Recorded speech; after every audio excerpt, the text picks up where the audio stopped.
del Grupo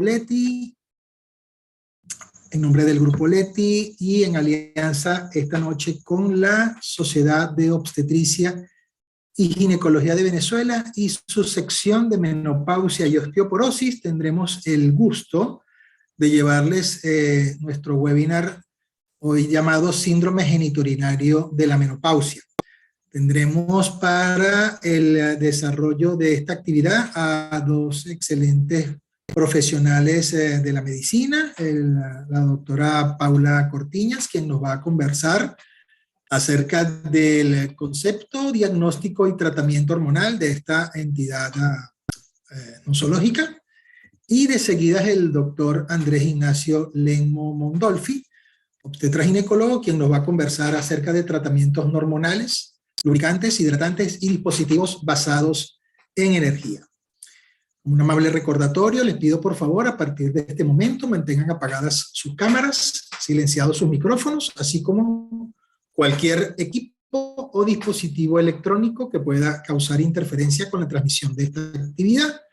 Recordándoles además que esta está siendo grabada y una vez finalizada y editada será colgada en nuestro canal de YouTube, Laboratorios Leti-SAF. Les invitamos a que nos sigan y a que por favor activen las notificaciones para que estén al tanto de esta y de todas las actividades de educación médica continua que el Grupo Leti trae para ustedes cada día. Una vez más, agradecidos por su presencia acá. Y no quería despedirme sin antes recordarles que recientemente pues, el grupo realizó un pequeño cambio, un gran cambio, más bien dicho, gran cambio que nos ha permitido dar una nueva visión u ofrecer una nueva visión a todos nuestros clientes, tanto internos como externos. Decirles que el Grupo Leti a lo largo de estos últimos 12 meses ha contribuido con la salud de todos los venezolanos, abasteciendo sus necesidades con la fabricación y venta de más de 360 millones de dosis de los tratamientos que estos necesitan, lo cual nos convierte en líderes del mercado farmacéutico venezolano con 20% de participación, duplicando a nuestros seguidores inmediatos. Gracias a todos ustedes por ser parte de este cambio, gracias por creer y confiar y trabajar junto a nosotros en el país que necesita el esfuerzo de cada uno. Y hoy en esta nueva etapa del Grupo Leti, pues nuestro compromiso contigo es mucho mayor. Y por supuesto con la salud de todos los venezolanos. Entonces los voy a dejar con la amable compañía de la doctora Paula Cortiñas. La doctora Paula Cortiñas, quien es médico cirujano egresado de la Universidad Central de Venezuela, ginecóloga egresada de la Cruz Roja Venezolana, magíster cienciarum en biología de la reproducción humana en el Instituto Venezolano de Investigaciones Científicas, colaborador docente de los servicios de ginecología oncológica del Instituto Oncológico Luis Racetti y del Servicio de Ginecología del Hospital Universitario de Caracas, así como miembro titular de la Sociedad de Obstetricia y Ginecología de Venezuela, donde además cumple funciones como coordinadora de la sección de menopausia y osteoporosis, quien es pues la responsable de la actividad de hoy. La doctora Cortiñas, como les mencioné, nos va a hablar acerca del concepto, diagnóstico y tratamiento hormonal del síndrome genitourinario de la menopausia. Con ustedes, Paula Cortiñas. Paula, los micrófonos son todos tuyos. Muchas gracias. Gracias por la presentación. Gracias a Leti, bueno, por seguir apoyándonos en estos webinars que sirven, bueno, para mantener la parte académica vigente. Bueno, yo les voy a hablar hoy del síndrome genitourinario de la menopausia, cuál es el concepto, el diagnóstico y el tratamiento hormonal. Según la OMS, el síndrome genitourinario de la menopausia es una condición crónica, es decir, que se mantiene en el tiempo, es progresiva, lo que significa que con el tiempo va empeorando, que abarca todas las alteraciones fisiológicas y anatómicas que afectan los labios mayores, labios menores, vestíbulo, introito, clítoris, vagina y el tejido del tracto urinario inferior. Y viene como resultado de la disminución de los niveles de las hormonas sexuales, generalmente asociado a menopausia natural, pero también puede estar asociado a insuficiencia ovárica prematura y a pacientes sometidos a tratamiento oncológico. Es importante tenerlo en cuenta. El síndrome genitourinario de la menopausia tiene síntomas que se asocian a diferentes esferas, diferentes áreas. Los síntomas genitales, los síntomas urinarios y los síntomas que afectan la esfera sexual. Después tenemos el concepto de la atrofia vulvovaginal. Son las características de los genitales que se produce posterior al hipoestrogenismo sostenido, es decir, son los cambios que se producen en el área genital producto de la falta de estrógeno después de la menopausia. Pueden o no estar presentes los síntomas asociados. No involucra cambios ni síntomas urinarios, es decir, forma parte del síndrome genitourinario, pero no es el síndrome genitourinario. Es la atrofia solamente a nivel genital, del área genital. ¿Por qué es importante hablar del síndrome genitourinario de la menopausia? ¿Por qué lo traemos a colación? En primer lugar, porque afecta la calidad de vida de la mujer posmenopáusica. La afecta en todas estas esferas que vimos, en la esfera genital, en la esfera urinaria y en la esfera sexual. Hay un desconocimiento importante por parte de la paciente. La paciente y muchos médicos desconocen que la atrofia vaginal puede generar, ya vamos a ver, trastornos a largo plazo porque es una condición crónica progresiva y que debe ser atendida porque progresa en el tiempo, no mejora, a diferencia de los calorones, y es importante iniciarlo precozmente porque así como el tratamiento de la menopausia, el tratamiento hormonal de la menopausia, es necesario hacer el tratamiento de forma precoz en la ventana de oportunidad de tratamiento, porque también podemos hablar de eso en la parte vaginal. Si no se inicia el tratamiento precozmente, después avanza tanto la atrofia vulvovaginal que es muchísimo más difícil la respuesta a los diferentes tratamientos. ¿Qué cambios podemos ver? Aquí vemos en este corte histológico lo que es los componentes de la pared vaginal. Vemos el epitelio estrogenizado, que tiene sus células basales, parabasales, intermedias y superficiales, la lámina propia, que es por donde van los nervios, la vascularización, donde está el sistema linfático, y después tenemos el músculo liso. Aquí podemos ver entonces una ampliación, un zoom de lo que es el epitelio y la lámina propia. Aquí podemos ver los diferentes tipos de células que van progresando tanto en mitosis como en maduración gracias al influjo estrogénico. ¿Qué pasa cuando no hay estrógeno? Se adelgaza la vulva y la vagina porque ese epitelio deja de ser estimulado, deja de proliferar por la falta de estrógeno. Disminuye además el colágeno y la elastina, disminuye el flujo vascular en la lámina propia. Eso trae como consecuencia una disminución de las secreciones vaginales y una disminución de la lubricación. Disminuye el colágeno en las células, lo que altera además la microbiota y aumenta el pH. Recordemos que el pH de la vagina es ácido y se convierte en un pH prácticamente alcalino. Hay un acortamiento y estrechamiento de la vagina y también puede haber debilidad del piso pélvico en casos más progresivos. Aquí podemos ver cuál es la diferencia de una vagina en edad reproductiva. Fíjense el grosor del epitelio, las diferentes capas que lo forman. Aquí vemos las ondulaciones de la lámina propia hacia el epitelio, y aquí en la paciente después de la posmenopausia, cuando se produce la atrofia, el adelgazamiento del epitelio. Fíjense que casi todas son células basales y parabasales, y vemos una disminución de la población celular y de la vascularización a nivel de la lámina propia. En esta lámina podemos ver la diferencia de la anatomía de una vagina antes de la menopausia, es decir, estrogenizada, y después de la menopausia, con la falta de estrógeno. Vemos que el fornix vaginal se pierde, la pared vaginal se estrecha, se adelgaza en el caso de la menopausia, hay una disminución del flujo vaginal, los pliegues rugosos se van perdiendo porque la vagina se va estirando, se va estirando el epitelio y acortando, y hay una atrofia también de los labios mayores y menores y un estrechamiento del calibre vaginal. Entonces esto va a generar un montón de síntomas. Entre ellos tenemos los síntomas genitales, por supuesto la sequedad es el síntoma cardinal, puede haber prurito, ardor, leucorrea por estas alteraciones, estas infecciones oportunistas que se producen por alteración de la microbiota, y una disminución del vello pubiano. A nivel urinario, como también hay receptores estrogénicos a nivel de las células, tanto de la vejiga como de la uretra, puede haber disuria, urgencia, incontinencia de esfuerzo, prolapso uretral e isquemia del trígono que genera más incontinencia de esfuerzo. En la esfera sexual podemos ver falta de lubricación, dispareunia, por supuesto hay dolor cuando la vagina está seca, puede haber sangramiento, sinusorragia, porque al estar adelgazado el epitelio, cualquier roce puede generar una disrupción del epitelio y sangrado. Hay disminución del deseo sexual y disorgasmia. Esta disminución del deseo sexual viene dada por el componente hormonal, pero también viene dada por la asociación de dolor con relaciones sexuales.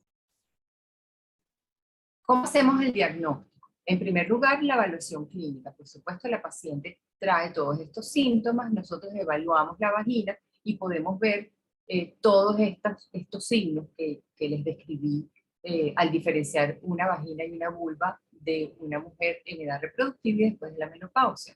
Por supuesto, hay que excluir otras patologías, como el líquen, como algunos tipos de lesiones que pudieran parecer atrofias vaginales. Se puede medir el pH, que en general está mayor a 5, ya deja de ser ácido, como lo aclaramos. Hay una medición objetiva que se puede hacer a través de la citología, que es el índice de maduración vaginal, donde vamos a ver, como les explicaba en los cortes histológicos, una mayor proporción de células basales y parabasales con respecto a las células superficiales. Hay una pérdida de la población de las células superficiales e intermedias. Y hay otras medidas objetivas que se pueden utilizar, como el índice de salud vulvar, que es esta tabla que tenemos aquí. Es una tabla diseñada por el doctor Santiago Palacios, de hecho se llama escala Palacios, donde se evalúan labio mayor y menor, clítoris, introito, el color de la vagina y de la vulva y los síntomas que la paciente tenga. Se le da un puntaje a cada uno de estos síntomas, signos que podamos ver en la paciente, y la puntuación viene dada por estos números. De 0 a 5 es una atrofia vulvar leve, de 5 a 10 es una atrofia vulvar moderada, y mayor de 10 se considera una atrofia vulvar severa. Esto permite entonces una medida objetiva de cuál es el grado de atrofia vaginal que tiene la paciente, y así entonces instaurar el tratamiento que más le convenga a la paciente.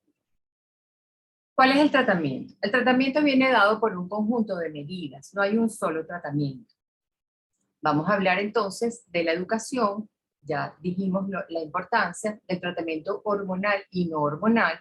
En algunos casos es necesario el uso de vibradores y dilatadores, ejercicios de piso pélvico, sobre todo si está asociado a incontinencia urinaria, y si la paciente tiene trastornos que afectan de forma importante la esfera sexual, pues puede ser necesaria la asesoría sexual.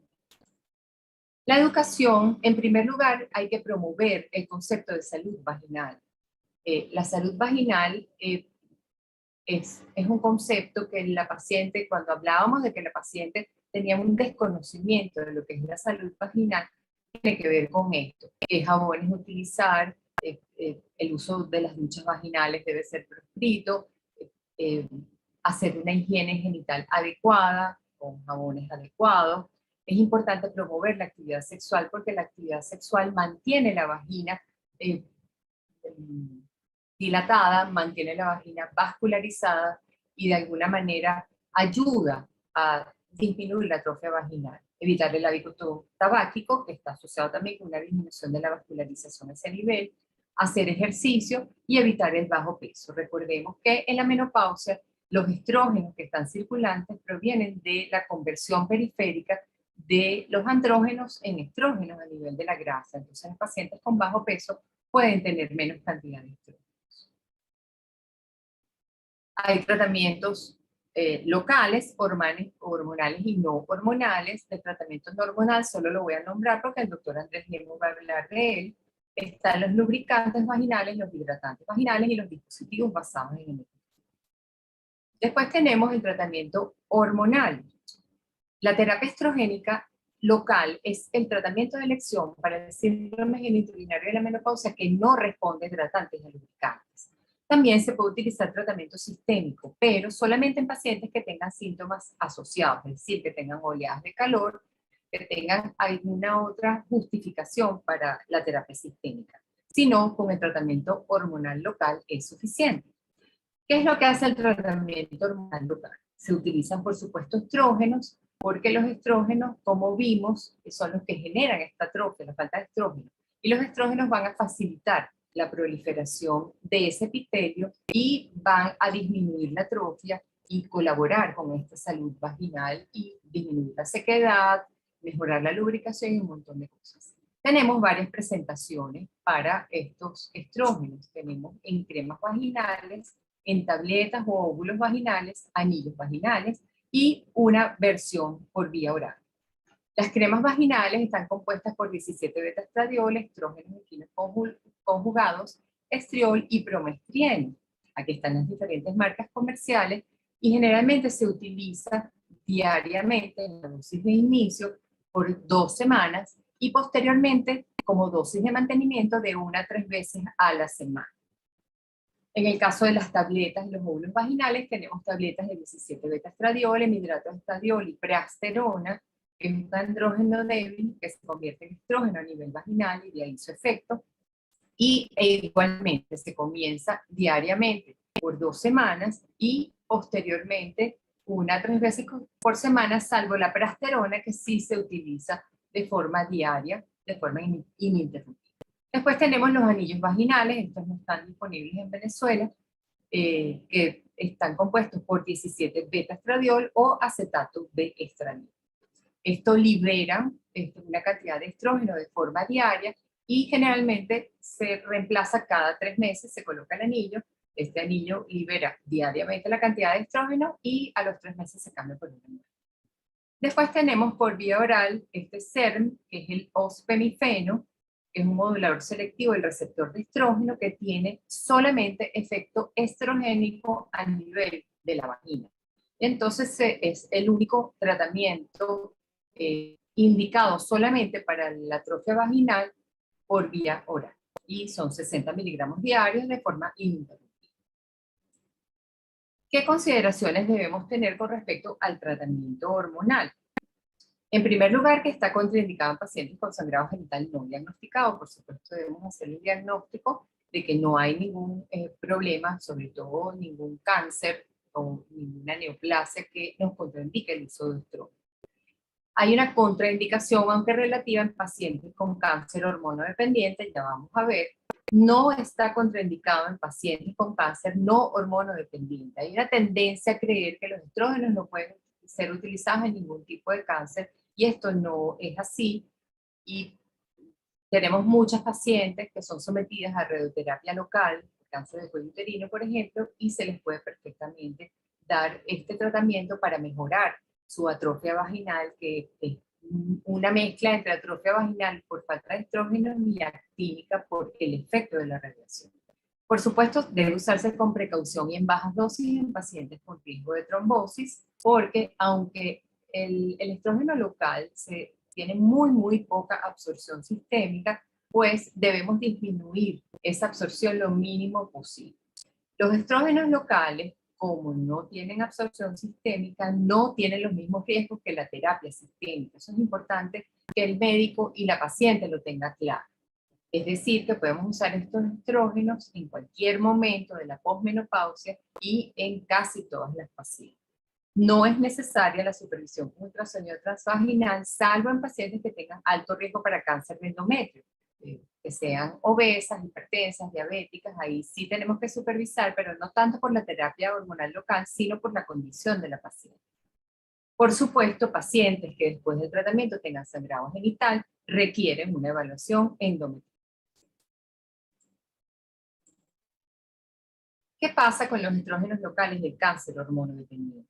Sabemos que las pacientes con cáncer de mama, sobre todo, son sometidas a terapias que le pueden generar una insuficiencia ovárica prematura y además tienen tratamientos como los inhibidores de aromatasa que disminuyen al mínimo los estrógenos circulantes en estas pacientes. Entonces, los síntomas de atrofia vaginal, ellas desarrollan un síndrome genitourinario bien importante. Entonces, se han hecho diferentes consideraciones en estas pacientes. Como terapia inicial se debe utilizar tratamiento local no hormonal para el alivio de estos síntomas de atrofia. Si con este tratamiento la paciente no mejora, se puede utilizar estrógenos como el estriol, de los estrógenos de los que le hablé, el menos potente, a baja dosis intravaginal como una opción con mínima absorción sistémica. Es importante aclarar que las primeras 2 semanas se puede producir, como la vagina está muy atrófica, se puede producir una absorción importante del estrógeno mientras crece ese epitelio. Entonces, en estas pacientes es importante no comenzar de forma diaria y disminuir la dosis a 1 vez a la semana. Por supuesto, el uso debe ser considerado cuando persisten síntomas luego de tratamientos no hormonales y, por supuesto, tiene que tener un estricto seguimiento oncológico. La decisión debe ser tomada en conjunto con el oncólogo y la paciente porque debe considerar los riesgos y beneficios del uso de estrógenos vaginales en la condición de neoplasia hormonodependiente. Los resultados hasta el momento del uso de estos estrógenos locales en pacientes con cáncer de mama no muestran un aumento de la recurrencia del cáncer, por lo que todas estas sociedades que están en esta lámina recomiendan su uso en estos casos. El ofemifeno, que recordemos que es el modulador selectivo del receptor de estrógeno, no ha sido estudiado en estas pacientes, pero pareciera estar asociado a menor riesgo de recurrencia porque solo es estrogénico a nivel vaginal y no en el resto de los receptores del cuerpo. La prasterona no tiene contraindicación, pero como esta DEA es un andrógeno débil, se convierte en un estrógeno débil, pues debe ser usado con cautela.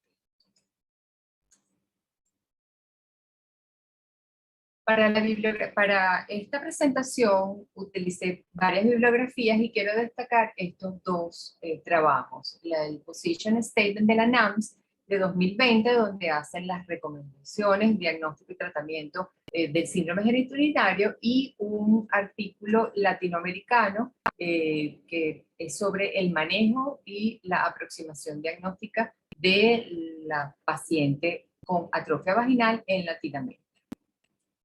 En conclusión, el síndrome genitourinario es un problema que debe ser reconocido y atendido por la paciente y el médico. La educación es fundamental. Ya vimos por qué, porque el tratamiento oportuno es importante. El tratamiento hormonal local no tiene efectos sistémicos. Es importante tenerlo en cuenta. Por eso las consideraciones con respecto a la terapia sistémica son distintas. El tratamiento hormonal local se puede utilizar en cualquier momento de la vida de la posmenopausia. El tratamiento hormonal local puede ser usado, ya vimos cómo, con qué consideraciones en mujeres con antecedentes de cáncer no hormonodependiente y hormonodependiente con las consideraciones que vimos. En pacientes que no mejora la esfera sexual con el tratamiento hormonal y los tratamientos no hormonales y toda la orientación que le damos, debe ser referida a sexología para evaluar qué es lo que está pasando con esta paciente. Por último, es fundamental la higiene vaginal y las consideraciones terapéuticas para mantener la salud vulvovaginal y garantizar una buena calidad de vida. La vagina depende de nosotros, de los ginecólogos, la vagina y la vulva. Por eso es importante conocer este síndrome genitourinario para orientar a la paciente respecto a las posibilidades de atender y sentirse mejor y tener una mejor calidad de vida. Muchas gracias.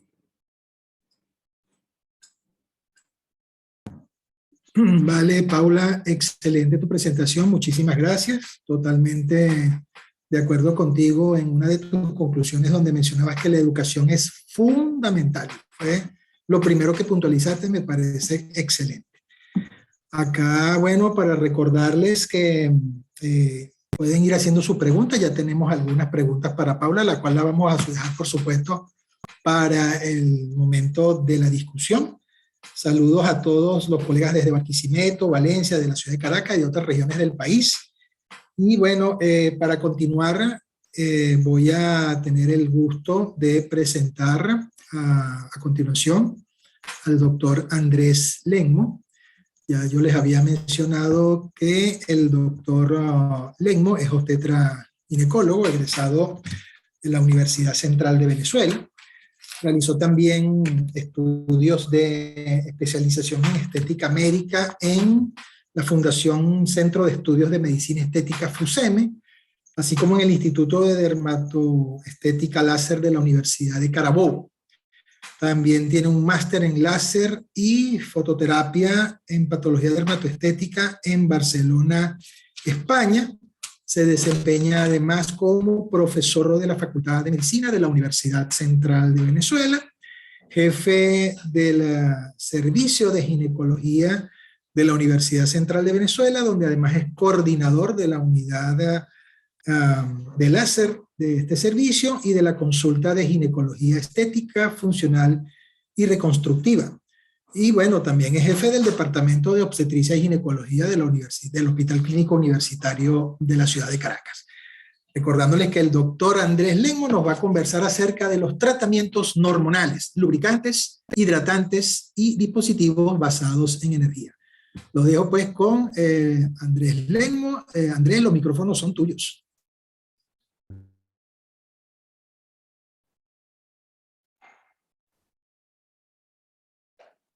Ok, Pastor, muchas gracias.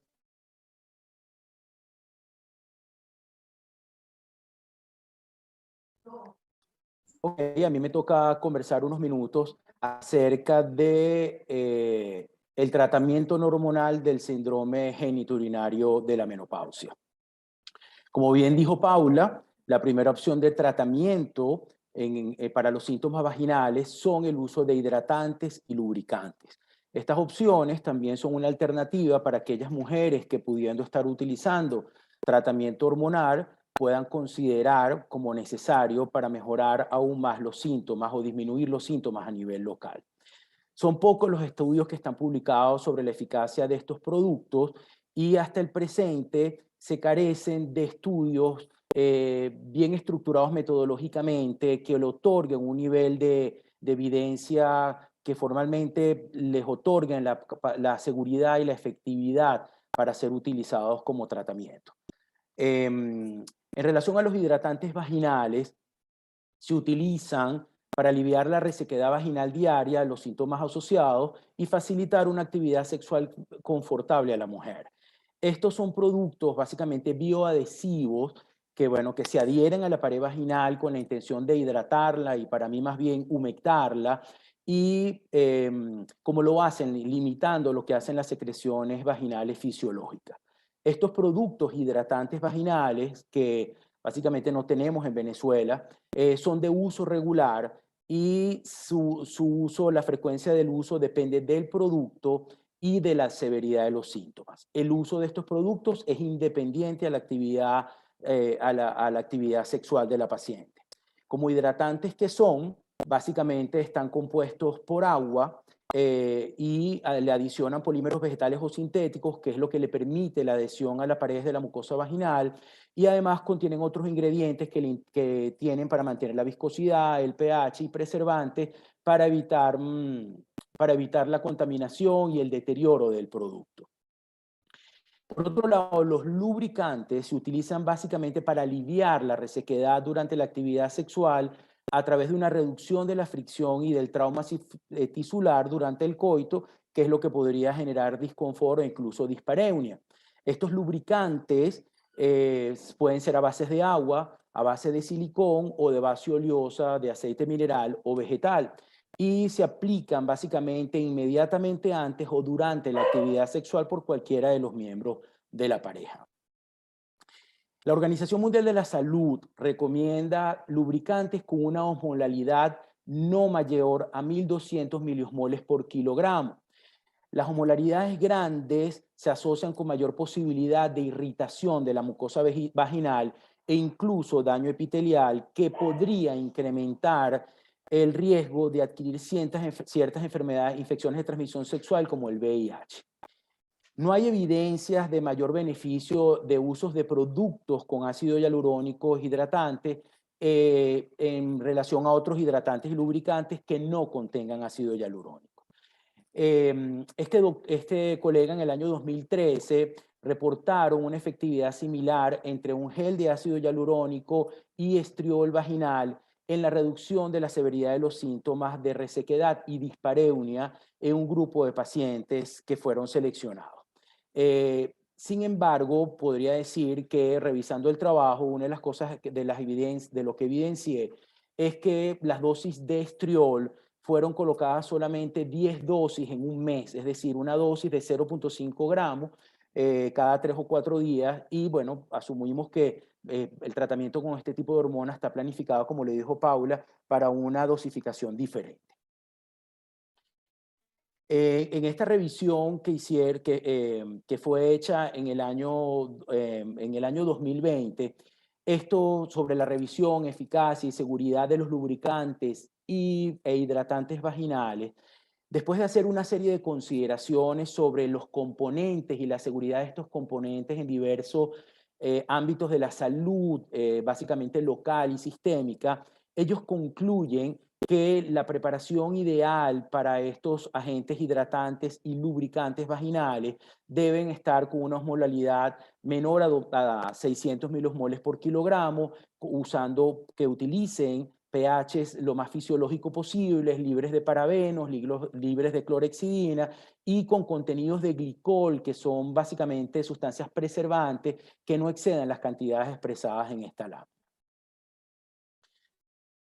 En relación a los dispositivos basados en energía, el primer trabajo que utilizó el láser en nuestra especialidad remonta del año 1976, cuando se utilizó el láser de CO2 para tratar erosiones en el cuello uterino. 35 años después, en el año 2011, Gaspar y colaboradores publican el primer trabajo sobre el uso del láser de CO2 para mejorar los síntomas de atrofia vaginal. Desde este momento comienza un mercadeo bastante agresivo y una rápida adopción de la tecnología por muchísimos ginecólogos obstetras alrededor del mundo. Sin embargo, hasta el presente, los estudios no han logrado los niveles de evidencia definitiva que avalen totalmente su seguridad y su efectividad como una alternativa terapéutica en las pacientes que tienen síndrome genitourinario, basados básicamente en que son básicamente series de casos con pocos pacientes, poco tiempo de seguimiento, ausencias de grupos controles, etc. Y pues podemos decir que la literatura ha ido robusteciéndose en estos últimos 10 años, cuando a raíz del trabajo publicado por Gaspar, y poco a poco pues los niveles de evidencia pues tenderán a ir aumentando. En vista de esta enorme oleada, la FDA en el año 2010 aprobó el uso del láser de CO2 para corte, coagulación y ablación de tejidos blandos. En el 2011, la FDA aprueba el uso del Herbiojac de 2940 nanómetros con finalidades igualmente para corte, coagulación y vaporización en la especialidad de dermatología y cirugía plástica. En el año 2016, el Colegio Americano de Ginecólogos Obstetras emite una advertencia en vista de esta enorme oleada de médicos utilizando las tecnologías, aclarando que la aprobación del FDA no fue para el uso de estos dispositivos para el tratamiento de la atrofia vulvovaginal. En el año 2018, la Sociedad Internacional para el Estudio de las Enfermedades Vulvovaginales y el Colegio de Obstetras y Ginecólogos de Canadá expresaron su preocupación por la falta de evidencias que sustentaran el uso de estos dispositivos basados en energía para el tratamiento del síndrome genitourinario. Y finalmente, en septiembre del 2018, la FDA emitió una advertencia donde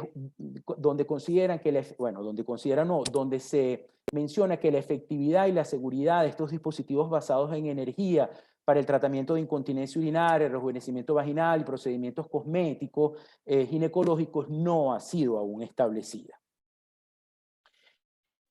Creo que como son tecnologías más modernas, que me voy a tomar unos minutos para hacer algunas consideraciones básicas sobre la tecnología, sobre estos dispositivos basados en energía. Y voy a comenzar con el láser que es fraccionado. El fundamento de los tratamientos, no solamente a nivel vaginal, sino a nivel corporal en general, del láser fraccionado, se basan en la entrega de microhaces de luz láser, que son luz con propiedades muy particulares, monocromática, colimada, y que producen microcolumnas de daño térmico controlado, que lo que hacen es buscar estimular todas las cascadas de eventos fisiológicos que se encargan de la reparación y la remodelación tisular, con la intención de revertir el envejecimiento del tejido y restaurar, en este caso, la fisiología de la mucosa vaginal. En términos físicos, el láser trabaja con luz y en las propiedades físicas implican la conversión de la energía lumínica en energía térmica. Los trabajos que publican los trabajos con láser publicados para el tratamiento de síndrome genitourinario básicamente son el Herbiojac de 2.940 nanómetros y el CO2 de 10.600 nanómetros. Ambos longitudes de onda están en el espectro de los infrarrojos. Quien absorbe esos fotones de luz, esa longitud de onda, es el agua, y la interacción de la luz con el agua es el que media básicamente sus efectos en los tejidos. Las diferencias que hay, a pesar de que los dos son absorbidos por el agua, la diferencia en los resultados, en lo que llamamos interacción láser-tejido del herbio y el CO2, se fundamentan en las diferencias que tienen estas dos longitudes de onda en los coeficientes de absorción de la luz por el agua. Esto es lo que establece las diferencias en los efectos en los tejidos de cada una de estas longitudes de onda. Por otro lado, la radiofrecuencia, su fundamento para el tratamiento no necesariamente para el tratamiento de síndrome genitourinario, sino para el tratamiento, para los usos que se le han dado a nivel del canal vaginal, básicamente se basan en la generación de un campo eléctrico que genera una corriente oscilante que al final induce un movimiento de átomos y moléculas que produce un incremento local de la temperatura a profundidades controladas. Entonces, su fundamento o este calentamiento produce una contracción y reestructuración de las fibras de colágeno, lo que se traduce en un efecto tensor e induce una activación celular que estaría postulada para mejorar la calidad de los tejidos sobre la cual se aplica la tecnología. En el caso de la radiofrecuencia, no es luz, es energía eléctrica, la conversión de energía eléctrica en energía térmica. Es decir, son principios físicos absolutamente diferentes el láser de la radiofrecuencia. En relación a lo publicado sobre el impacto o el efecto de los láseres fraccionados sobre la histología de la mucosa vaginal, básicamente están publicados solamente estos 4 estudios en la literatura, y estos estudios reportan engrosamiento del epitelio, aumento del contenido de glucógeno en las células epiteliales, activación de los fibroblastos en la lámina propia, incremento de los componentes incremento de los componentes de la matriz extracelular, incluyendo colágeno y elastina, como los principales cambios que se producen. La radiofrecuencia, los pocos trabajos que evalúan los cambios histológicos, reportan engrosamiento del epitelio, incremento de fibroblastos, aumento de la densidad de la matriz extracelular, con incremento de colágeno y elastina, y también un aumento en la vascularización de la lámina propia, que serían finalmente los que mediarían los efectos fisiológicos o los cambios en la fisiología de la mucosa vaginal. Este consenso, publicado en el año 2018 por la Sociedad Internacional de Continencia y por la Sociedad Internacional para el Manejo de las Patologías Vulvovaginales, cuando evaluaron todos los trabajos que acabo de mencionar, hicieron el análisis estadístico de estos trabajos, ellos concluyen que la histología no ha sido bien estudiada. ¿Por qué? Porque estamos hablando de grupos muy pequeños de casos, las biopsias tomadas post-tratamiento fueron tomadas muy poco tiempo de finalizado el tratamiento, es decir, no tienen seguimientos a largo plazo, y además se argumenta que los cambios histológicos que producen estos dispositivos o el láser en la mucosa vaginal no necesariamente representan una restauración en la fisiología de la pared vaginal. Por lo tanto, se requieren más estudios, dando un grado de recomendación C, es decir, favorable, pero no concluyente. Estos mismos colegas revisaron los estudios publicados hasta ese momento sobre el tratamiento del síndrome genitourinario de la menopausia con láser, y encontraron básicamente 22 estudios, de los cuales 20 eran series de casos prospectivos o retrospectivos, y básicamente solamente consiguieron 2 estudios, o básicamente están publicados 2 estudios comparativos, uno inclusivo con placebo, y el otro, los 2 estudios comparan el impacto o el efecto del láser con hormonas locales. Sin embargo, la estructura de los trabajos no le otorga un nivel de evidencia muy alto, y concluyen que para ese momento no hay una evidencia, no hay suficiente evidencias que demuestren la eficacia y la seguridad del láser para el tratamiento de la atrofia vulvovaginal con un grado de recomendación C. Posterior a esta publicación, hay un trabajo adicional que es más nuevo, que es el Velvet Trial, que fue publicado en el año 2019, que es un estudio multicéntrico que compara el tratamiento con láser fraccionado de CO2 vaginal con estrógenos locales para la mejoría de la sintomatología en el síndrome geniturinario. 62 pacientes randomizadas en 2 grupos, 30 pacientes recibieron 3 sesiones de láser de CO2 fraccionado microablativo, utilizaron este equipo que es el SmartSight 2 de DECA, que es uno de los equipos que cuenta con la mayor cantidad de estudios publicados en la literatura, los parámetros establecidos aquí, versus 32 pacientes randomizadas que recibieron estrógenos equinos conjugados 0.5 gramos vaginal diario por 14 días y luego 2 veces a la semana por 24 semanas. Estas pacientes se les realizaron evaluaciones y cuestionarios de seguimiento por un personal que desconocía el tratamiento, por eso se considera simple ciego, basal a los 3 y a los 6 meses de haber terminado el tratamiento con estrógeno. Y evaluaron el calibre de la vagina utilizando dilatadores, la escala visual análoga para valoración de síntomas, más el cuestionario de índice de función sexual femenina para evaluar la función y la respuesta sexual de las mujeres. Estos 2 cuestionarios básicamente validados en los Estados Unidos para evaluar salud urogenital en las mujeres y establecer una escala de Likert para evaluar la impresión global de mejoría en las pacientes a los 6 meses post-tratamiento, evaluaron pH e índice de maduración celular, esta última a través de citología, basal a los 6 meses del tratamiento, y le hicieron un cuestionario de efectos adversos de las pacientes y evaluación clínica, por supuesto, en cada visita. Básicamente, ¿qué consiguieron?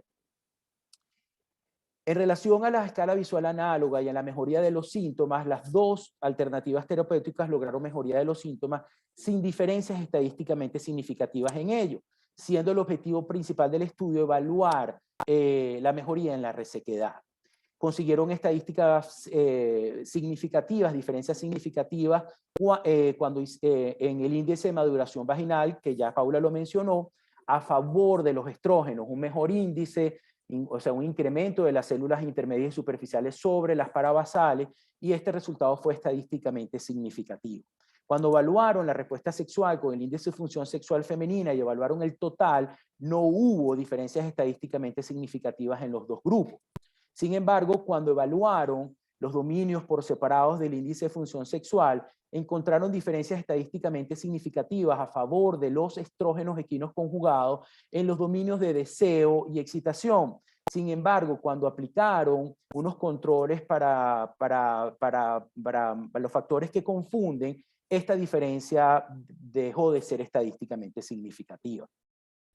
Cuando evaluaron la impresión global de la mejoría por parte de los pacientes con la escala de Likert, casi el 72% en el grupo láser refirió sentirse mejor o mucho mejor, y en el grupo con estrógenos 82, casi el 83%.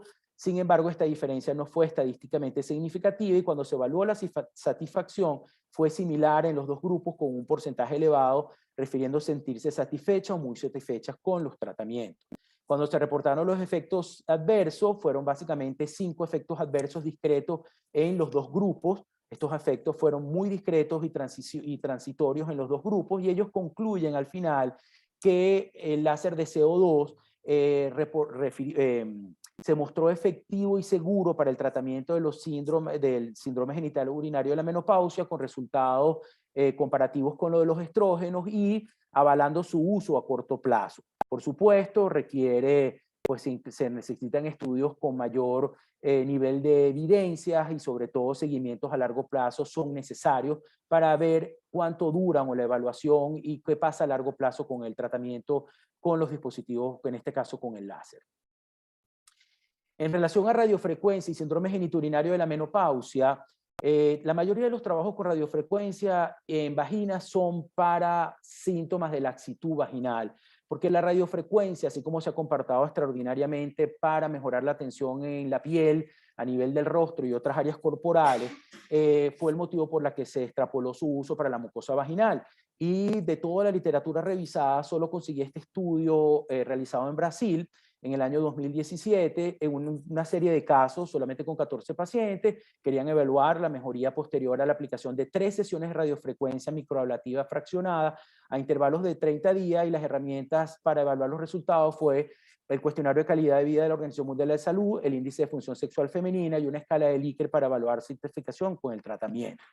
Utilizaron, se los pongo aquí porque estas son cosas un poco más nuevas, utilizaron un dispositivo con 64 microagujas que se introducen dentro en el canal vaginal con un espéculo, con la colocación del espéculo, y esas microagujas, cuando se ponen en un contacto superficial con la mucosa vaginal y se activa y con función de la parametría, produce microablaciones, como lo vemos aquí, y lo hicieron a nivel vestibular y a nivel del canal vaginal. Cuando ellos evaluaron los resultados, bueno, en relación al cuestionario de calidad de vida de la Organización Mundial de la Salud, vieron una mejoría en el dominio de salud, y cuando utilizaron unos cuestionarios que evaluaban la calidad de la salud vaginal, evidenciaron mejorías estadísticamente significativas en estas preguntas que hablaban sobre mejoría en términos de resequedad y dispareunia. Cuando evaluaron el índice de función sexual femenina, consiguieron diferencias o beneficios estadísticamente significativos post-tratamiento en los dominios de deseo, lubricación, satisfacción y dolor. Cuando evaluaron la percepción de las pacientes en función de su mejoría, básicamente la totalidad refirieron sentirse curadas o mucho mejor, y cuando hablaron del nivel de satisfacción después del tratamiento, la totalidad de las pacientes refirieron sentirse o muy satisfechas o satisfechas con el tratamiento. Concluyendo que la radiofrecuencia microablativa fraccional fue efectiva en tratar los síntomas vaginales de resequedad y dispareunia, eliminar el uso de lubricantes durante el tiempo que fue de observación, y obviamente, pues conociendo las restricciones del estudio, se requieren estudios con mayores niveles de evidencia para poder finalmente valorar de manera eficaz la seguridad y la eficacia de esta alternativa terapéutica. Ya para terminar, en relación al plasma rico en plaquetas, que son tratamientos hormonales y obviamente no están aceptados, por ejemplo, la NAMS no habla ni siquiera del uso de plasma rico en plaquetas en la revisión del 2020, pero conseguí solo un trabajo de plasma rico en plaquetas en síndrome genitourinario de la menopausia. Este trabajo, que fue publicado en el año 2018, es un trabajo francés que, bueno, no usó PRP solo, sino que combinó plasma rico en plaquetas con ácido hialurónico no reticulado, es decir, ácido hialurónico con intenciones de hidratación, en 20 pacientes en una serie de casos, con la intención de evaluar los cambios en la mucosa vaginal a través del llamado índice de salud vaginal, evaluar la función sexual a través de este cuestionario, no lo tenemos validado en español, y evaluar la satisfacción de las pacientes a través de una escala visual análoga a los 6 meses post-tratamiento. Utilizaron solo una sesión de plasma rico en plaquetas, 2 mililitros, con 2 mililitros de ácido hialurónico no reticulados aplicados a nivel vestíbulo y el tercio inferior del canal vaginal, con inyecciones como lo vemos aquí, y le hicieron seguimiento de estos parámetros, de estas herramientas para valoración al primero, a los 3 y a los 6 meses post-tratamiento. ¿Qué consiguieron? Ellos básicamente consiguieron una mejoría estadísticamente significativa en todos los parámetros del índice de salud vaginal, que es un índice que realiza el médico, donde se evalúan parámetros como la elasticidad, volumen de flujo, pH, integridad epitelial y humectación o hidratación, basados en unas puntuaciones. ¿Ok? Y ellos consiguieron, bueno, mejoría estadísticamente significativa a los 6 meses después del tratamiento en esta valoración por parte del especialista, y cuando evaluaron la función sexual, evidenciaron una mejoría, es decir, una disminución en el score de esta escala, que representa una mejoría que llegó hasta 17% a los 6 meses posterior al tratamiento en la función sexual de estas mujeres, y estas diferencias también fueron estadísticamente significativas, concluyendo, bueno, que esta parece ser una propuesta promisoria para mejorar el trofismo y la hidratación de la mucosa vaginal en mujeres sobrevivientes con cáncer de mama, porque esta fue la población, pues eran 20 pacientes con antecedentes de cáncer de mama. Aquí me falta una diapositiva, que es la diapositiva de las conclusiones. Básicamente, en relación a los dispositivos basados en energía, pues el llamado es a robustecer la literatura En estos 10 años, en verdad, ha habido un incremento bien interesante sobre estos dispositivos para uso ginecológico en diferentes áreas de la parte ginecológica. Hay que fortalecer la evidencia para realmente darle un papel y se pueda considerar los tratamientos, sobre todo con láser, que es el que tiene mayor niveles de evidencia y mayores trabajos publicados, para poder avalarlo como una alternativa, en este caso a las hormonas, terapéutica, eficaz y segura para el manejo del síndrome genitourinario. Creo que son pocos años, básicamente 10 años, desde la primera publicación de Gaspar y colaboradores, y bueno, personalmente creo que como todas estas nuevas tecnologías, la creación de la literatura pues lleva su tiempo, pero las cosas parecen dirigirnos hacia allá. Muchísimas gracias.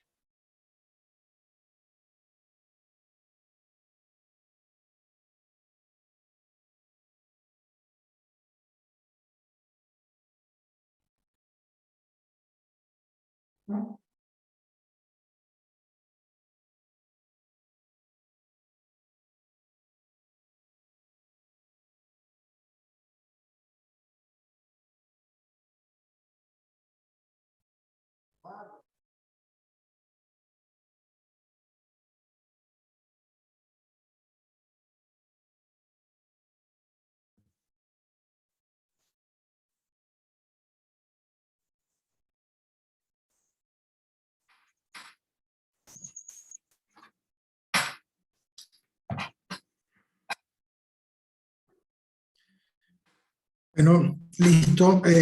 Muchísimas gracias a doctor Lenmo. De acuerdo contigo, se requieren realmente muchos más estudios para poder determinar con claridad pues, la eficacia y seguridad de todos estos métodos no hormonales basados en energía, pues a pesar, como mencionaste, pues de la amplia difusión que hemos observado pues, en nuestro país en los últimos años. Agradeciéndoles a las más de 230 personas que se nos han conectado a lo largo de la actividad, dándole gracias pues tanto a Paula como a Andrés por sus excelentes conferencias. Y bueno, comencemos con las preguntas. Comencemos primero con Paula, por supuesto, primero las damas. Paula, por acá nos pregunta en relación a la utilización de tratamiento hormonal en pacientes con algunos antecedentes. Por ejemplo, preguntan acá, paciente con síndrome genitourinario de la menopausia que tiene antecedentes o cursa con hiperplasia endometrial simple sin atipias. ¿Cuál sería el tratamiento ideal? Bueno, en la paciente primero hay que resolverle la hiperplasia. La hiperplasia simple sin atipias, el tratamiento es muy sencillo, un tratamiento con progestágeno, y después si la paciente no recurre, pues se le puede dar su tratamiento hormonal local. Recordemos que estos tratamientos tienen si se utiliza estriol, que es el estrógeno local más débil, pues tenemos muy poco riesgo de que eso se produzca una proliferación endometrial. ¿Okay? De hecho, como dije en las conclusiones, no es necesario hacer un monitoreo de endometrio, no es necesario dar progestágenos cuando se está dando terapia estrogénica local, porque la absorción, su acción es prácticamente a nivel vulvovaginal y vesical y no hay absorción sistémica. Se han hecho varios trabajos, se hizo uno en el hospital universitario con bromestrieno y se vio que no había aumento de los niveles estrogénicos con la terapia local. Pero por supuesto, si la paciente tiene una hiperplasia, hay que resolver la hiperplasia primero, ¿no? Pero no habría ningún riesgo una vez resuelta la hiperplasia, sin atipias, darle tratamiento local. Perfecto. Y una pregunta similar, pero ahora relacionado en pacientes con antecedentes de patología mamaria y riesgo de cáncer mamario. La pregunta específica es que qué tan sistémica o cuál puede ser el riesgo de que esta terapia estrogénica local se haga sistémica. Tenga un efecto sistémico. Bajo. No tiene efectos sistémicos. Al principio, la recomendación es dar las primeras 2 semanas diario hasta mejorar la atrofia y después darlo 1 a 3 veces a la semana. Yo no lo doy así, porque el epitelio está sí puede haber una absorción sistémica. Entonces, yo lo que recomiendo cuando el epitelio está muy, muy atrófico es dar dosis bajitas hasta que el epitelio recupere su grosor, porque así la absorción sistémica es menor. Recordemos que la exposición de los vasos sanguíneos al medicamento va a ser menor si tenemos un epitelio más grueso. Eso no importa en pacientes que no tienen ninguna contraindicación relativa o ningún riesgo, pero en estos pacientes con riesgo de trombosis, pacientes con antecedentes de cáncer de mama o con riesgo de cáncer de mama, pues es preferible ser cautos. ¿Qué hace uno? Comienzas poco a poco y tratas de mantener la dosis mínima necesaria para mejorar la atrofia. Si la paciente con una aplicación semanal la atrofia le mejora, pues se queda con una aplicación semanal. Pero una paciente con riesgo para desarrollar cáncer de mama, pues no es igual que una paciente con antecedentes con cáncer de mama. No habría ningún problema con el tratamiento local. Vale, buenísimo. Por acá preguntan que, bueno, que exhibiste una tabla muy completa donde mencionabas todos aquellos principios activos y algunas marcas comerciales, pero que muchas de ellas no se encuentran en Venezuela.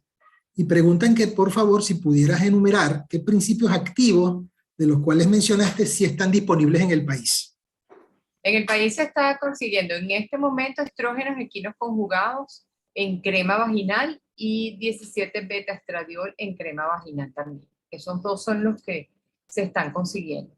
Pero se pueden traer de afuera, pues la paciente, hay un servicio, valga la cuña, de Farmatodo Colombia y Locatel, creo que los trae de Miami y de Colombia también, que se pueden tratamientos. Pues ahí sí se consigue estriol y todos los demás tratamientos. Pero esos dos se están consiguiendo aquí, bueno, y con esos son con los que estamos trabajando. Aquí para puntualizar lo que dices tú, valga la cuña, ¿no? Yo aprovecho de mencionarles a todos los colegas que y no es ninguna cuña en personal para el laboratorio, no. Es más bien un tema de responsabilidad social.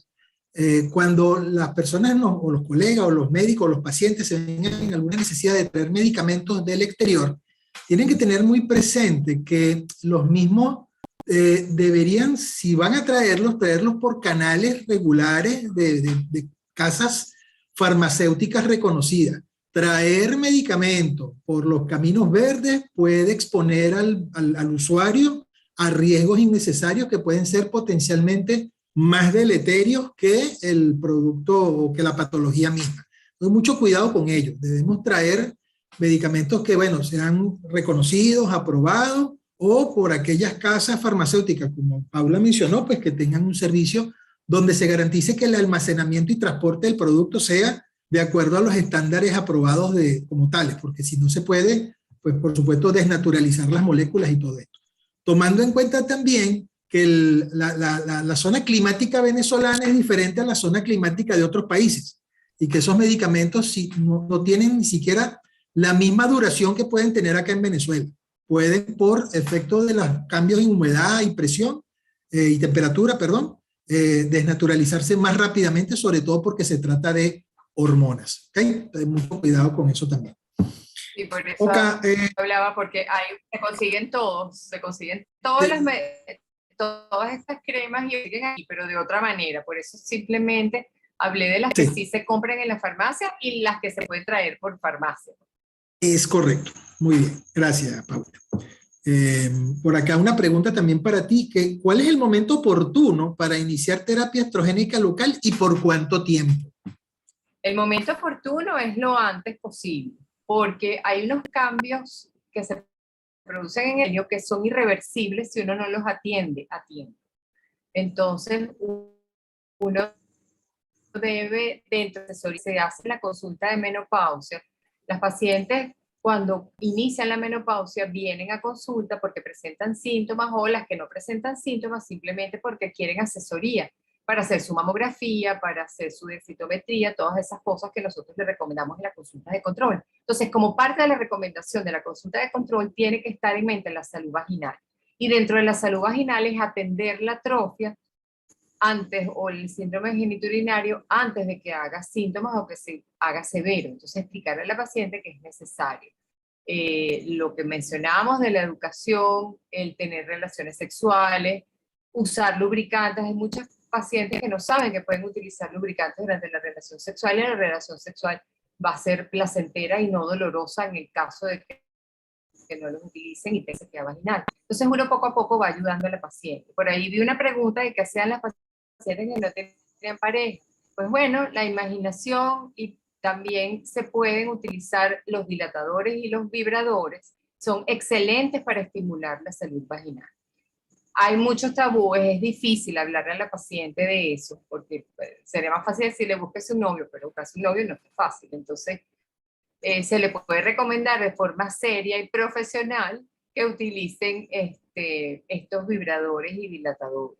En las pacientes con cáncer de cuello uterino se utilizan de rutina, porque si no las vaginas quedan absolutamente, desaparecen esas vaginas, pues. Entonces uno tiene que hablar francamente con la paciente y recomendarle que bueno, que eso se puede utilizar, que no necesariamente es algo malo, ¿no? Pero bueno, hay que sentarse con la paciente y tener confianza como para poder recomendarse. Ok, y aprovecho para decir, no solamente novio, también puede buscarse una novia. Por supuesto, Claro, en términos claro, de género, pero que eso también es válido. Pero que ponga la vagina a funcionar. Funcionar, claro. Es como el ejercicio. Ahí está Andrés Andrés, pidiendo la palabra. Sí, yo quisiera agregar a lo que ha dicho Paula.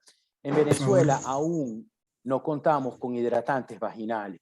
Los hidratantes vaginales son una propuesta muy interesante porque eso sirve para aliviar el síntoma diario, no necesariamente para la parte sexual, sino para esos síntomas que empiezan a incomodar a la mujer. Y no los tenemos aún, pero los tendremos en algún momento.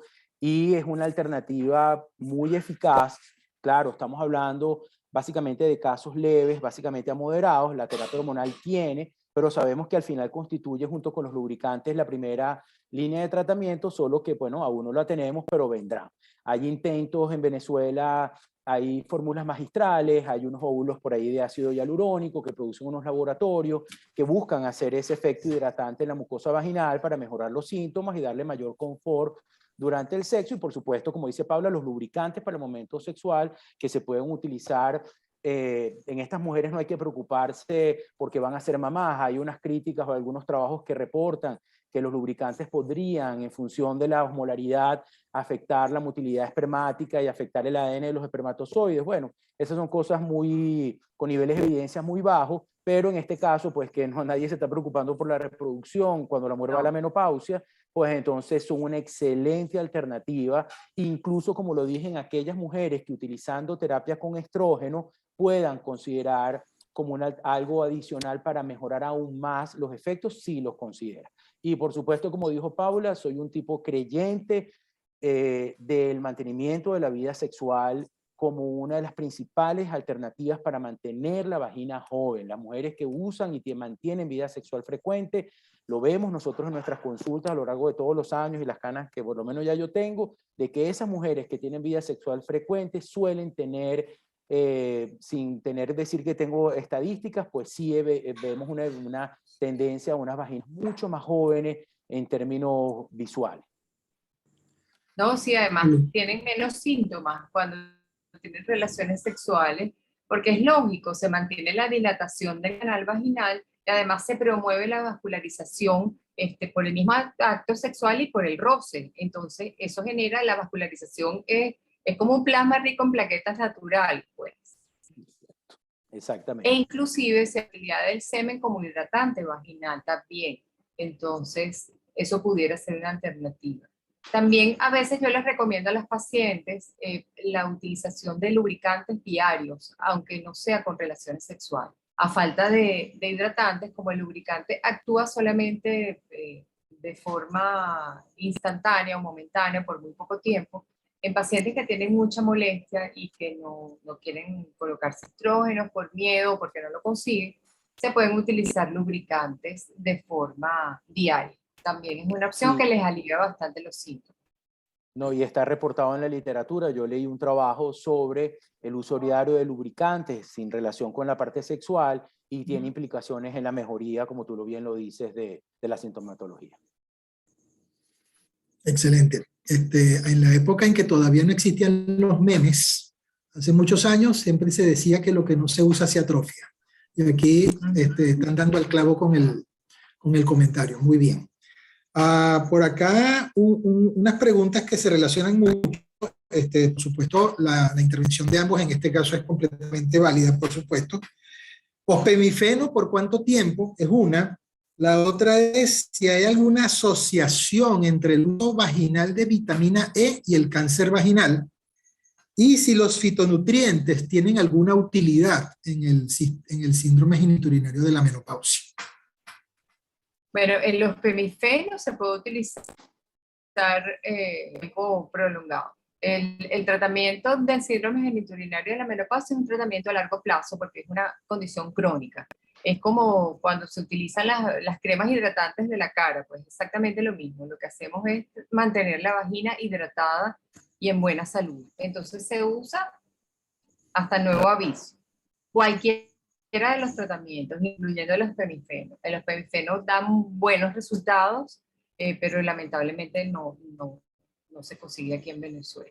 Con respecto a la vitamina E, la verdad que no he escuchado eso. Y los fitohidratantes, no sé a qué se refieren, no sé si son, porque Fitoestrógeno. los hidratantes son perdón, los Fitonutrientes. fitoestrógenos. Ah, no. Sí, eso. A fitonutrientes. No sé a qué se refieren, no sé si son los fitoestrógenos, pero los fitoestrógenos, hasta donde yo sé, no tienen acción a nivel vaginal.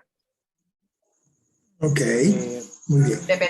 Habría que ver cuál de ellos, ¿no? Pero los que más se utilizan no tienen efecto a nivel vaginal. Y bueno, son sistémicos también, a no ser que haya unos en óvulos. La verdad que desconozco si hay unos fitoestrógenos en óvulos. No sé, Andrés, si tú... Podría sumar al comentario de Paula. En relación a vitamina E, no he leído nada al respecto que pueda o no estar relacionado con el cáncer. Y en relación a estos fitonutrientes, la NAMS, en esta del 2020, no evidencian, los poquitos estudios que hay, no avalan para nada el uso de estos fitonutrientes para reducir los síntomas de síndrome genitourinario. Perfecto. Ok, aquí hay unas preguntas para Andrés. Creo que ya habías aclarado algo porque tú hablaste al final un par de láminas acerca del uso de plasma rico en plaquetas en síndrome genitourinario de la menopausia. Pero por acá preguntan que más allá de los resultados expresados en los estudios mostrados en tu presentación, si puedes nombrar o mencionarnos alguna experiencia en tu servicio. Sí. Con plasma rico en plaquetas. Sí, nosotros empezamos a utilizar, fíjense, nosotros empezamos a utilizar, hemos utilizado plasma rico en plaquetas cuando en el servicio nos vemos enfrentados a condiciones que no le conseguimos solución. Y hemos visto cosas interesantes. Por ejemplo, hicimos un trabajo que lo llevamos a un congreso, donde aplicamos plasma rico en plaquetas en las extrusiones de mallas, cuando se colocaban las mallas para el tratamiento de las cirugías de piso pélvico. Y evidenciamos que la aplicación de plasma rico en plaquetas ayudaba a restituir el endometrio, la mucosa endometrial, cuando no teníamos hormonas, porque básicamente como nos manejamos basados en la evidencia, pues la primera indicación era las hormonas. Cuando dejamos de tenerla, comenzamos la experiencia con plasma rico en plaquetas y vimos resultados alentadores. Yo de hecho fui jurado en un trabajo de la maternidad hace unos años, y estas jóvenes eran dos colegas, dos damas, hicieron un trabajo sobre rico en plaqueta y síndrome genitourinario, y ellas evidenciaron desde el punto de vista con citologías y con algunas cosas clínicas mejoría en los síntomas, ¿ok?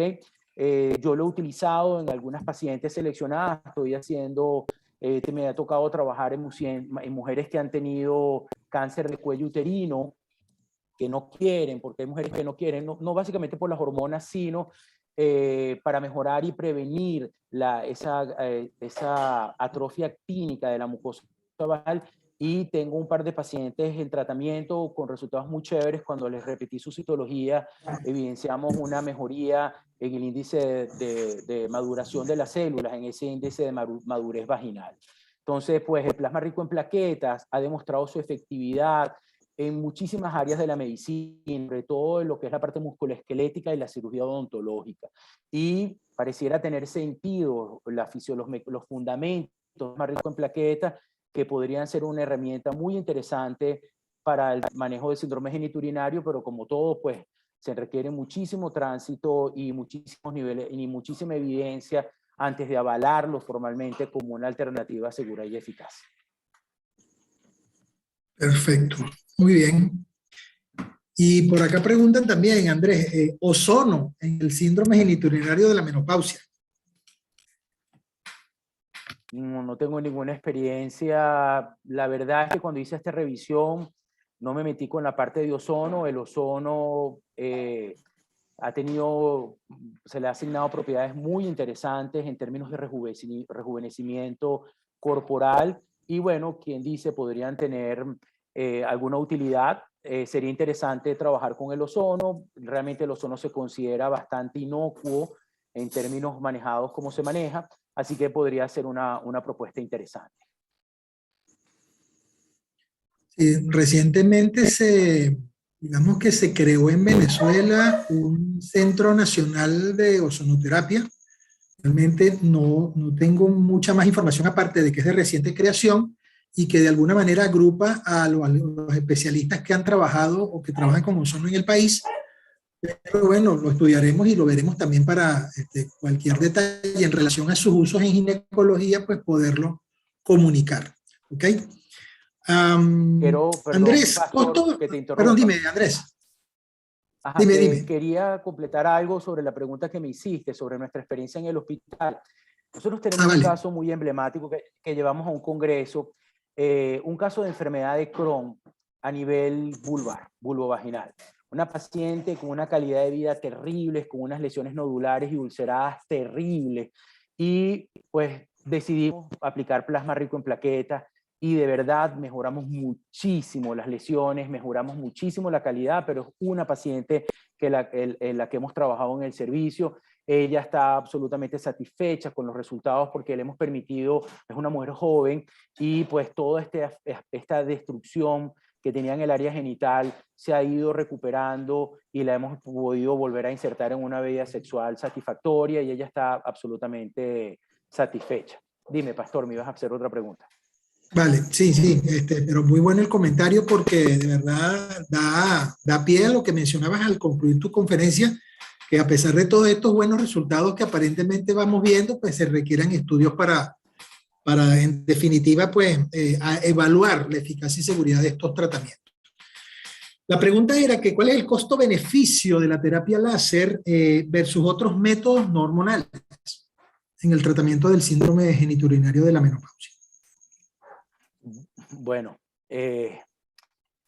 fíjate, relación costo-beneficio, cuando se habla de costo estamos hablando de dinero y no hay trabajos publicados que estudien esta relación costo-beneficio ni con tratamientos de primera línea como los lubricantes hidratantes ni tampoco con las hormonas. Los tratamientos con láser, las plataformas que se utilizan, que tienen estudios publicados actualmente, que son CO2 fraccionado y hierro fraccionado, esas son plataformas muy costosas. ¿Okay? Estamos hablando de plataformas que pueden costar $50,000 una plataforma y eso implica que los tratamientos o las sesiones de tratamiento no son tan económicas. ¿Okay? Los lubricantes y los hidratantes hay de precios diversos y pues como lo dice la evidencia son la primera línea de tratamiento. Lo que podría hablar en función del láser en términos de beneficio a mediano o a largo plazo es que estuve revisando los tratamientos, básicamente unas encuestas. Hay un estudio que se llama Revive, que fue publicado en el 2013, donde encuestaron a más de 3,000 mujeres con síndrome genitourinario de la menopausia y evaluaron en las que usaban terapias hormonales, terapias no hormonales. En este caso, estamos en el 2013, no hay nada sobre dispositivos basados en energía, y ellos reportaban que de las mujeres usuarias de hidratantes y lubricantes, la tasa de abandono del tratamiento, según ese trabajo, llega hacia un 40%, porque al final estos tratamientos, igual que las hormonas, pues es un tratamiento, como lo dijo Paula, es una condición crónica que necesitan tratamientos crónicos. Lo único beneficio del láser es que al final, aunque falta mucho por decir sobre cuántas sesiones, sobre cada cuánto tiempo y al final cuánto dura el efecto y beneficio en función de los seguimientos a mediano y a largo plazo, bueno, lo que podríamos decir es que las tratamientos con láser, básicamente con láser tanto de Erbio como CO2 fraccionado. Los protocolos reportados en la literatura hablan de 2 o 3 sesiones de tratamiento, generalmente con una efectividad cercana al año de duración.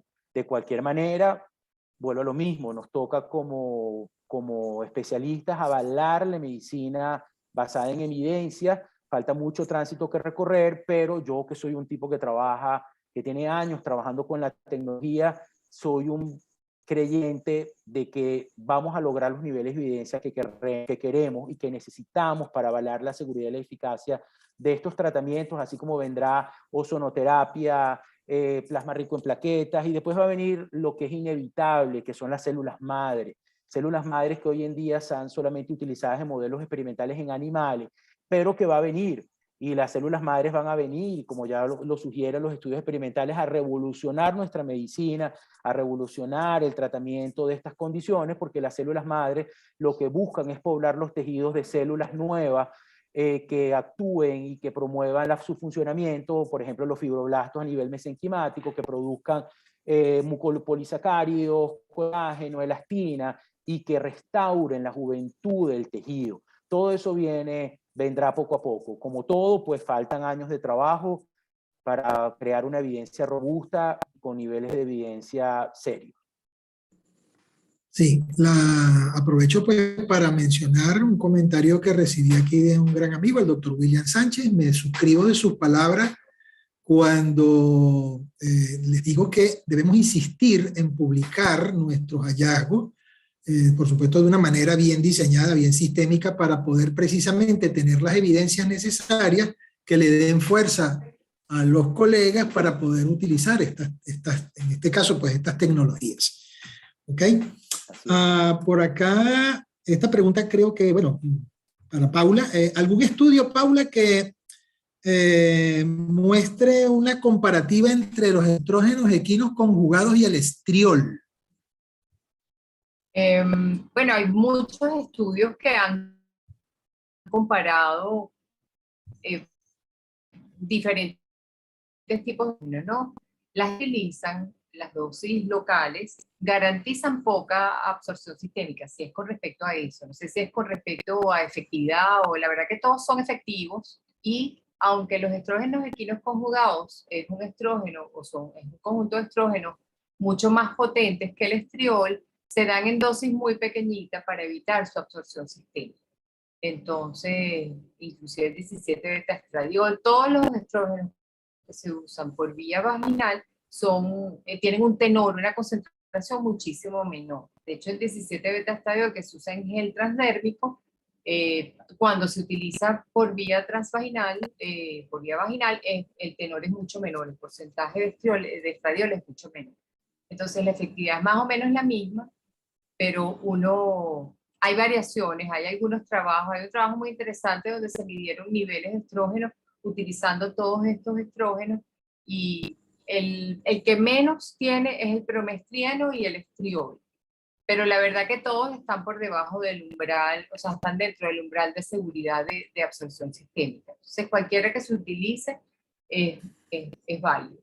Lo importante para no favorecer esta absorción sistémica es la dosis. Si por supuesto le dan estrógenos equinos conjugados todos los días, por supuesto va a aumentar el nivel sistémico de estrógeno. Por eso las dosis son las recomendadas. Pues tiene que ser 2 veces a la semana, 1 vez a la semana, dependiendo de la paciente. Eso es bien importante. Pero si se lo damos todos los días, por supuesto, va a tener una absorción sistémica, pero porque no es para lo que están diseñados. No sé si eso responde la pregunta. Le puedo mandar el trabajo si la persona me contacta, no hay ningún problema. Les voy a poner mi correo aquí si necesitan alguna de la bibliografía. Muchísimas gracias, Paula. Para Andrés, bueno, no sé si lo revisaste o hiciste alguna mención más detallada al respecto, pero ¿cuál es tu opinión acerca del el ultrasonido focalizado de alta intensidad como tratamiento alternativo no hormonal en el síndrome genitourinario? De todas las bases de datos que revisé, no conseguí nada sobre ultrasonidos focalizados de alta intensidad para síndrome genitourinario. Los publicados básicamente son para el tratamiento de fibromas uterino, pero no hay nada sobre el síndrome geniturinario. Creo que más bien el valor que me da la impresión a mí, por extrapolando los beneficios del HIFU en tratamientos corporales, podrían tener por que ver lo que diga la evidencia cuando se empiece a publicar sobre síntomas como la laxitud vaginal, ¿ok? Por ese impacto que tienen de dar tensión a los tejidos. Pero sobre el síndrome geniturinario, nada. Ahí vi a una doctora, la doctora Carolina Astorga, que hizo un comentario sobre la radiofrecuencia microfraccionada fraccionada con microaguja. Y esta es una tecnología, si bien presenté ese trabajo publicado en el año 2017, que ya hace 4 años, hoy en día los dispositivos de radiofrecuencia fraccionada con microaguja, a mí me parece que va a ser una alternativa excelente para el síndrome geniturinario de la menopausia, porque al final estas microagujas que se colocan superficialmente sobre la mucosa vaginal producen esas microablaciones que son fraccionadas, es decir, esas áreas de lesión térmica están separadas de área de tejido sano, y eso también es el principio del láser fraccionado. El fraccionamiento de la luz láser, los láseres, un láser de CO2, un láser es sumamente ablativo, y cuando decidieron fraccionar la luz, lo que estaban buscando era precisamente no hacerlo tan agresivo, y entonces daban tratamiento, agresión a áreas separadas con territorios de tejidos que no fueron agredidos por la luz, o en el caso por el dispositivo basado en energía, si lo comparamos con la radiofrecuencia, favoreciendo una cicatrización muy rápida y una regeneración rápida y sin efectos secundarios que pudieran ser importantes o que pudieran ser, sí, finalmente efectos secundarios. Entonces, la radiofrecuencia fraccionada con microagujas, sobre todo los dispositivos que existen hoy en día, wow, creo que como han demostrado el efecto en términos cutáneos, no ginecológicos, pues creo que van a tener un papel muy, muy interesante y sé que ellas, pues Carolina y un grupo de médicos donde está Cristina Premer, y ella como ginecólogo, Carolina, Cristina es una médico fotónico, especialista en láser, y Carolina y otro grupo de médicos que trabajan con ellos están comenzando una experiencia que puede ser muy interesante sobre radiofrecuencia fraccionada con microagujas. Espero que Carolina nos dé los resultados cuando estén listos, para ver qué tal. Así es. Perfecto. Paula, en pacientes hipertensas, uso de terapia estrogénica local, ¿es viable? Sin problema. Sin problema. Pero si la señora está hipertensa, que le acomoden el tratamiento antihipertensivo. Bueno, de eso se trata también nuestra consulta de menopausia, ¿no? De hacer diagnóstico, pero no hay ninguna contraindicación para nada, por lo mismo, porque no hay prácticamente asistencia. La ventaja de la terapia hormonal es que se puede dar en mujeres de 80 años, cosa que no podemos hacer con la terapia sistémica. Con la terapia hormonal sistémica no la podemos dar ya a los 80 años, pero la terapia local sí, porque actúa de forma local en las dosis adecuadas. Entonces, nada, es importante no tenerle miedo porque el beneficio para la paciente puede ser muy bueno. De hecho, los cirujanos que hacen cirugía vaginal utilizan inclusive los estrógenos preoperatorios para mejorar la cicatrización de las pacientes, sin importar la edad y ninguna otra condición. Entonces, los estrógenos son bien útiles para mejorar la atrofia vaginal sin importar la edad de la paciente. Las contraindicaciones, como vemos, son sangrados no diagnosticados, como comentaban, es hiperplasia. Bueno, primero hay que tratar la hiperplasia, pero de verdad que no hay prácticamente contraindicación para el uso adecuado y en las dosis adecuadas de la terapia estrogénica local. Perfecto. Acá 3 comentarios en uno. Bueno, dime Andrés, disculpa. No, es que estoy empezando, estaba viendo el chat de preguntas y veo aquí a alguien que habla sobre un caso de una paciente que está usando ácido hialurónico, no me especifica. Tengo una paciente que usa ácido hialurónico los primeros 2 días, le va bien, pero al tercer día refiere prurito severo. Si estamos hablando de óvulos o supositorios vaginales de ácido hialurónico, que son básicamente, creo que debe estar refiriéndose la colega, la doctora Riva, sobre en uso vaginal, pues, bueno, si la paciente está utilizando y está teniendo reacciones de tipo prurito que hablan de algo alérgico, pues evidentemente está siendo alérgica a alguno de los componentes que tiene ese producto. Pues no sé si el ácido hialurónico o a los excipientes que pueden estar asociados. Todos los excipientes, cualquier cosa, así como lo dije, lubricantes, hidratantes, todos esos productos que se usan, que se mezclan para dar todas las condiciones adecuadas, las personas pueden reaccionar, y más la mucosa vaginal atrófica de una mujer, donde pues estos cambios aún son mucho más evidentes. Entonces, creo que pues lo que le recomendaría a esta persona es, bueno, no puede seguir utilizando el tratamiento y buscar una alternativa diferente, quizás tratar de conseguir, si lo que quiere son hidratantes, pues tratar de buscarlos en el exterior, pues con las consideraciones que ya Pastor estableció, pero sin duda pues sugeriría suspender el tratamiento. ¿Qué más vi por aquí? Allí te contestó Andrés, dijo que era un aplicador vaginal al 0.2%. Bueno, yo lo mismo, si no le va bien, entonces la pregunta es, porque estos productos básicamente no se utilizan todos los días, había que revisar la posología del producto, cuál es el producto, sus componentes, y evaluarlo, distanciar los tratamientos, y si los síntomas persisten, pues como todo, si usted ve algún efecto adverso, tiene que suspender el tratamiento. Aquí veo una pregunta sobre probióticos vaginales. Estaba viendo ahorita aquí. Sobre los probióticos vaginales. Bueno, su función básicamente es restablecer el pH, algo importantísimo en la menopausia. Sabemos que el pH sube y eso predispone a la mujer a infecciones, sobre todo vaginosis bacteriana, que a pesar de que es asintomática en muchísimos casos, igualito no deja de ser incómodo para muchas pacientes. Absolutamente de acuerdo, así como con el uso de ácido láctico que antes teníamos aquí en unas ampollitas que eran chéveres, pues eso también. Y igual que Paula, por supuesto, para mí proscritas las duchas vaginales, no tengan lo que tengan. No me gustan para nada, no son seguras, creo que no son alternativas eficaces para mejorar el pH de estas mujeres.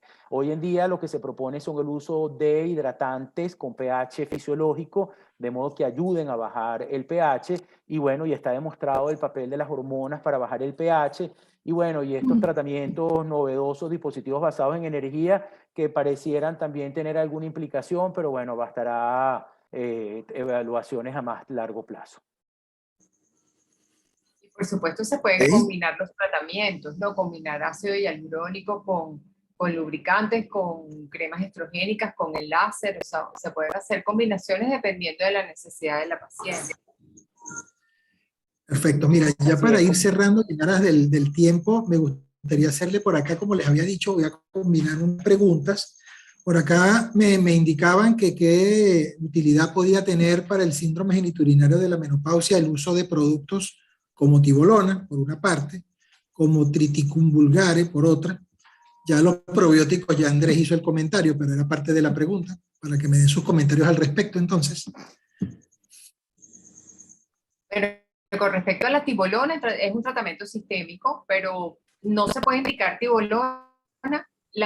Como única indicación es síndrome geniturinario de la menopausia. La paciente tiene que tener síntomas climatéricos, por supuesto ahí se aplican las contraindicaciones, que ya todos conocemos el tratamiento hormonal de la menopausia, y utilizarlo en la ventana de oportunidad de tratamiento, que son los 10 años posterior a la fecha de última regla.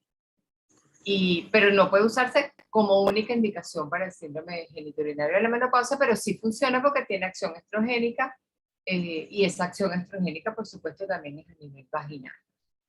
Con respecto, la otra pregunta era lo... Triticum vulgar. Bueno, yo no tengo experiencia, pero en pacientes que tengan lesiones, sí es útil porque funciona más como cicatrizante.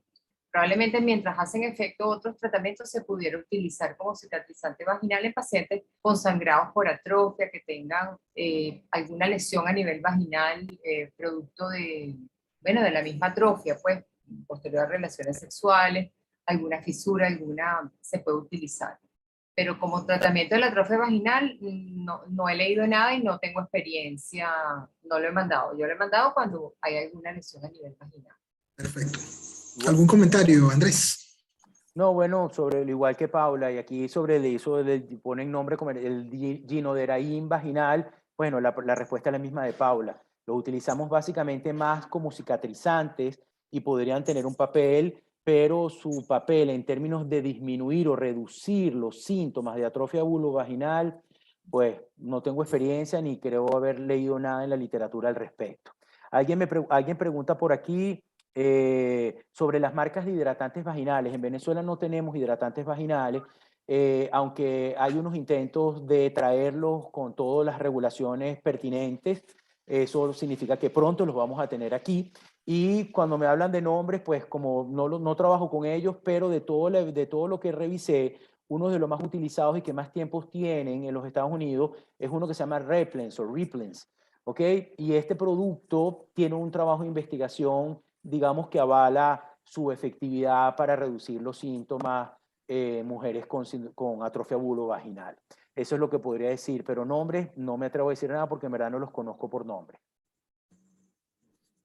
Sí, el Replens se llama algo, Vagisil o algo así, y hay varias, eso se consigue, inclusive en Amazon se pueden conseguir, porque no necesitan prescripción facultativa para comprar. Y son todos hidratantes, y algunos tienen probióticos, tienen como unas mezclas de hidratantes con probióticos y dependiendo de la paciente pues puede ser bien útil, ¿no? Pero se consiguen fuera todos. Estoy viendo aquí, Pastor, una pregunta de la doctora Álvarez, que pregunta sobre la experiencia con un ácido hialurónico en gel para humectante. Bueno, ese producto es uno de los muchos productos y el ácido hialurónico, nosotros sabemos que es un mucopolisacárido que tiene una enorme avidez por el agua. Entonces, cuando eso se diera a la mucosa vaginal, lo que hace es chupar el agua y eso es lo que provoca ese efecto de hidratación, humectación en la mucosa vaginal. La literatura NAMS publica en el statement del 2020 que no hay ninguna mejoría en los productos en hidratantes y lubricantes vaginales con ácido hialurónico que aquellos que no lo tienen. Pero reconocemos esas propiedades excelentes del ácido hialurónico y ese producto puede tener una efectividad como hidratante y puede ser absolutamente adecuado para para el tratamiento de estos síntomas. Perfecto. Bueno, mira, fueron más de 236 colegas, o sea, fueron más de 236 colegas conectados a lo largo de sus conferencias y de esta aún más interesante discusión. Muchas felicitaciones de todas partes del país. Les pido, por favor, sus palabras para ir cerrando ya el evento. Paula, por favor. Gracias. Gracias, Pastor, por la invitación. Sí, cualquier pregunta que quede por fuera, pues estamos a la orden. Yo di ya mi correo electrónico y... ya voy a poner el mío. Sí, para que puedan hacer las preguntas a través de los correos y cualquier bibliografía que necesiten también se las hacemos llegar a través del correo electrónico. Y bueno, gracias, Pastor. Gracias, Faras. Gracias a Leti por la invitación, a la sociedad por el apoyo. Y bueno, hay que seguir. Tenemos que seguir haciendo academia. Aunque los medicamentos no estén aquí, nos los tenemos que aprender y saber utilizar. Así es. Me sumo a las palabras de Paula. Gracias, Farah. Gracias, Pastor, y a la sociedad por invitarnos a compartir con ustedes un momento de academia y que nuestras conferencias pues sirvan como un poco de actualismo sobre lo que está sobre el tapete hoy en día sobre el síndrome genitourinario y su tratamiento. Bueno, yo finalmente agradezco pues no solamente a todos los colegas presentes, sino al equipo que hizo posible la transmisión de esta actividad en la noche de hoy, a nuestra gerente de mercadeo, la licenciada Ana Julia Jiménez, nuestra jefe de línea Farah Arbeláez, el amigo Ricardo Cadenas en los controles y por supuesto a todo el equipo de esta gran familia del Grupo Leti, ahora más comprometidos con todos ustedes. Bueno, será hasta la próxima, agradeciendo también, por supuesto, a la Sociedad de Obstetricia y Ginecología de Venezuela, pues quien confía en nosotros para poder llevar en su nombre este tipo de actividades, así como hoy este día lunes, pues en otros momentos también de la semana, cuando sea requerido. Recordándoles que esta actividad pues ha sido grabada y una vez terminada y editada será colgada en nuestro canal de YouTube, Laboratorios Letisaf, invitándoles que se suscriban y activen las notificaciones para que estén al tanto, no solamente de esta, sino de todas las actividades de educación médica continua que el Gran Laboratorio de Venezuela trae para todos ustedes. Será hasta la próxima oportunidad. Que tengan una Feliz noche y un buen provecho para quienes todavía pues no han comido. Será hasta la próxima. Pues. Chao. Chao. Buenas noches. Gracias. Gracias, Paula. Descansen y Gracias, cuídense. Andrés. Gracias a todos. Feliz noche.